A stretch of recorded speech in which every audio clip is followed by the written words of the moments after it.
The show has a decidedly continental feel to it this week. Throw in a Welshman and an Irishman, and we are positively cosmopolitan. Mark and Robbie will be offering insight throughout. We'll kick things off, though, with a man who was a maverick on the pitch and just as unconventional off it. Paolo Canio has swapped the sidelines for the headlines in recent weeks, and Ivan Gaskell has been to meet him. Someone described me that my ego is big like an elephant. In my manager career, there is only one word: victory. If you don't like me, never mind. If you like me, we can have a fantastic relationship.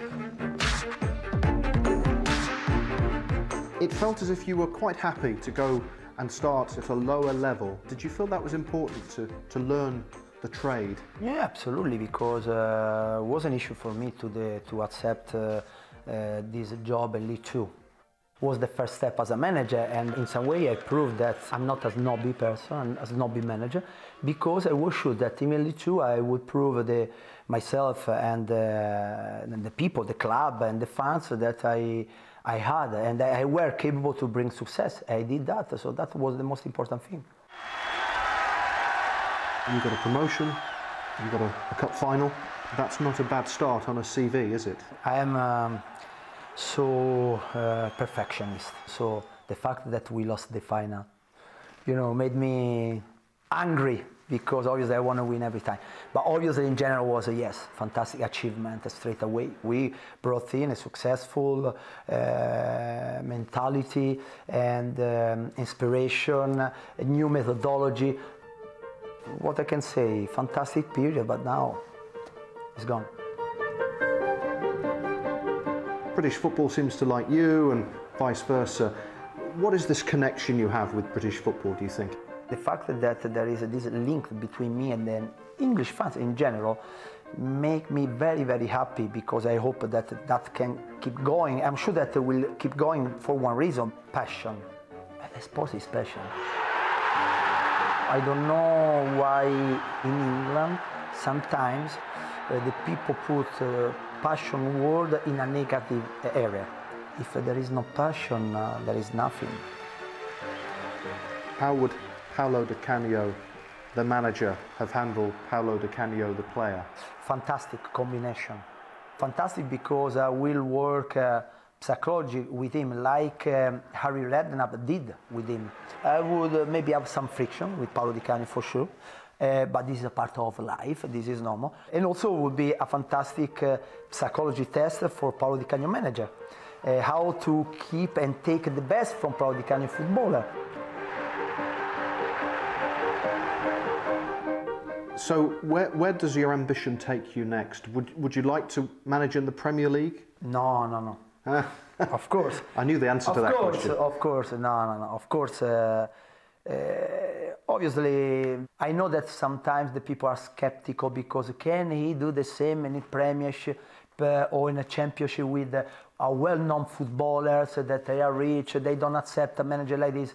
I'm intelligent enough to know that every environment are different. The pillars remain the same: discipline, respect, and rules, obviously. But the way to approach can be different, it's obvious. What counts that at the end of season I became with my players champions, they became champions.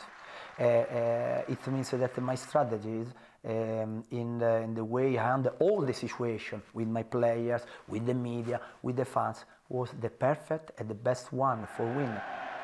Your name is mentioned alongside those of Reading. You're connected to West Ham. What do you say about the stories connecting you to various jobs? No, there is no story, no.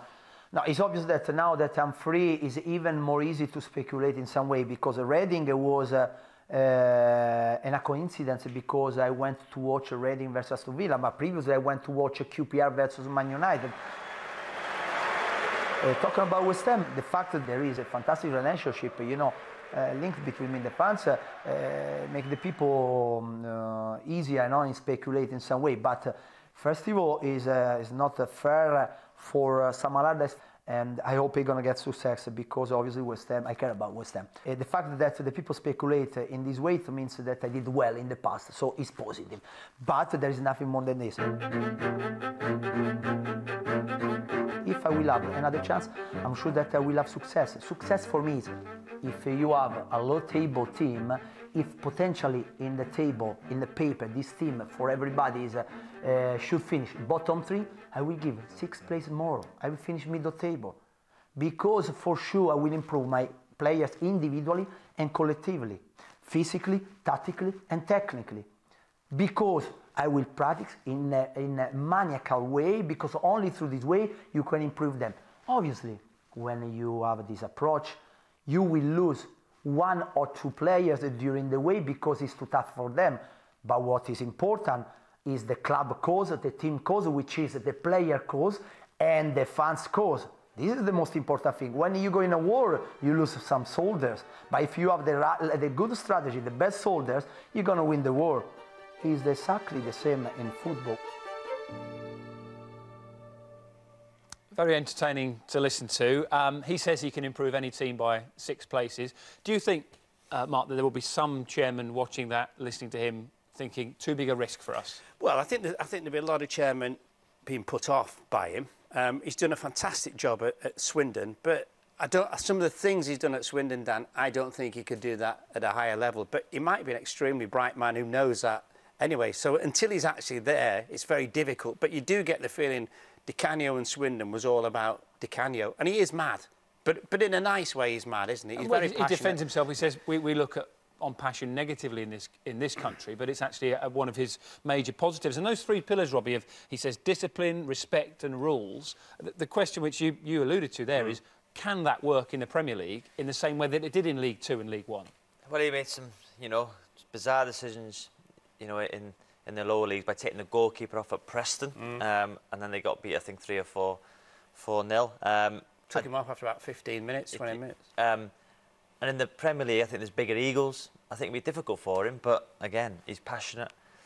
I think he believes in himself massively. I think he's in 2012, the 3rd best win percentage from any manager. I thought it was Mancini and Ferguson above him. So he believes in himself, but I think in the Premier League, he'd have to just curb it down a little bit because there's big egos and players are difficult to handle. Somebody will take him, but you're going to have to be very, very strong with him. And he sort of poured a little cold water on the Reading room. I know that you've...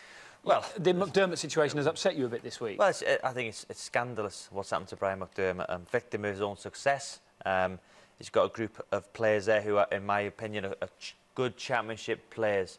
They're 1 point behind QPR. QPR's spent an absolute fortune. Survival for Reading this year would have been, fantastic. Yeah. Not to have a guy in place again. If they're sacking him, at least have a plan.